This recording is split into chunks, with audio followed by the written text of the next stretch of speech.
نحمدہ و نصلی علی رسولہ الکریم اما بعد۔ محترم سامعین، عام طور پر لوگوں میں یہ بات مشہور ہے، اسی طرح سوشل میڈیا پر بھی یہ بات چلائی جاتی ہے کہ جس شخص نے روزہ رکھا لیکن تراویح نہیں پڑھی تو اس کو روزہ رکھنے کا ثواب نہیں ملے گا، اس کے روزہ رکھنے کا کوئی فائدہ نہیں ہے۔ تو دیکھیں، ایسی کوئی بات نہیں ہے۔ روزہ اور تراویح دونوں مستقل الگ الگ عبادات ہیں۔ کسی نے تراویح پڑھی روزہ نہیں رکھا، یا روزہ رکھا ہے لیکن تراویح نہیں پڑھی، تو جو عبادت اس نے کی ہے اس کے کرنے کا ثواب اس کو ملے گا، اور جو اس نے نہیں کی اس کو چھوڑنے کا اس کو گناہ ملے گا۔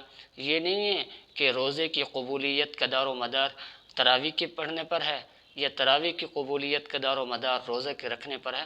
ہاں، یہ دونوں چیزیں کرنی چاہیے، البتہ یہ دونوں لازم و ملزوم نہیں ہیں کہ ایک کیا دوسری نہ کیا تو دونوں نہیں ہوں گی، ایسی بات نہیں ہے۔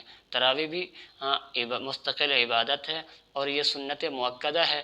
20 رکعت پڑھنا آپ علیہ الصلاۃ والسلام سے اور صحابہ کرام سے اور اسی طرح ائمہ فقہا سے بھی تراویح کی نماز 20 رکعت پڑھنا ثابت ہے۔ اسی لیے جو نہیں پڑھے گا تراویح چھوڑنے کا گناہ اس کو ہے، کیونکہ یہ سنت مؤکدہ ہے، اور اس کے ترک پر چھوڑنے والے کو ملامت کی جائے گی۔ البتہ یہ نہیں کہا جا سکتا کہ تراویح نہیں پڑھی تو روزہ نہیں ہوگا۔